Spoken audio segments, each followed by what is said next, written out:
আজকে আরও একটি নতুন ব্লগ ভিডিও নিয়ে আসছি তোহাতানা পেজ থেকে। ভিডিওটা একটু লং হতে যাচ্ছে, অবশ্যই সবাই ধৈর্য সহকারে দেখবেন। তো আজকে হচ্ছে আমি কি কি রান্না করতেছি সব কিছুই আজকের ভিডিওতে শেয়ার করব। যদি ভিডিওটা একটু লং হতে যাচ্ছে, আর যারা রিলস ভিডিও আপলোড করতেছেন অবশ্যই সাথে লং ভিডিও আপলোড করার চেষ্টা করবেন।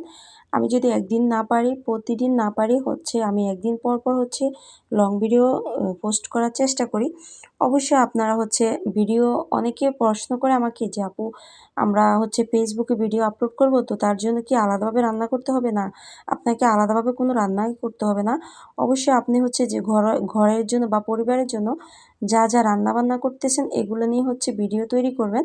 তাহলে একটু সুন্দর করে, তারপর হচ্ছে একটু সুন্দর করে আপনি এডিটিং করে হচ্ছে ভয়েস কভার দিয়ে অবশ্যই আপনি পোস্ট করে দিতে পারেন। এগুলো থেকে হচ্ছে আপনার অনেক অনেক ভিউজ আসতে পারে।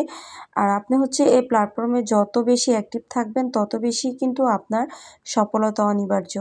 তো চলেন আজকে বেশি কথা না বাড়িয়ে আজকে কি কি রান্না করতেছি সব কিছু শেয়ার করবো আজকের ভিডিওতে।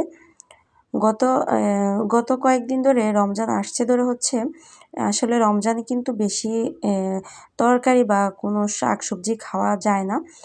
যেহেতু বোরাতে একটা মাত্র তরকারি দিয়ে খাওয়া হয়, তো সেজন্য হচ্ছে আজকে আমি মাত্র একটা তরকারি রান্না করব, মানে একটা রেসিপি করব, যেটা হচ্ছে আজকে আপনাদের সাথে ফুল রেসিপিটা শেয়ার করব। আমি হচ্ছে মশলা কষিয়ে নিচ্ছি প্রথমে।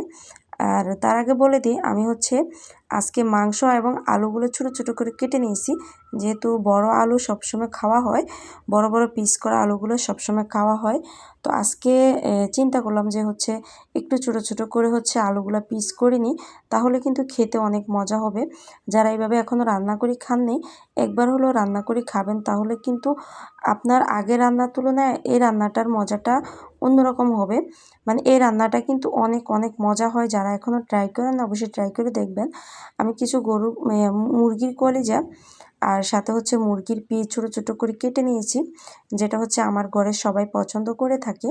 যদিও হচ্ছে আমি মুরগির মাংসটা তেমন বেশি খেতে পারি না, আসলে বাচ্চাদের জন্য হচ্ছে বেশিরভাগ মুরগির মাংসটা নিয়ে আসা হয়, তো ওরা হচ্ছে সবসময় মুরগির মাংস খুবই পছন্দ করে।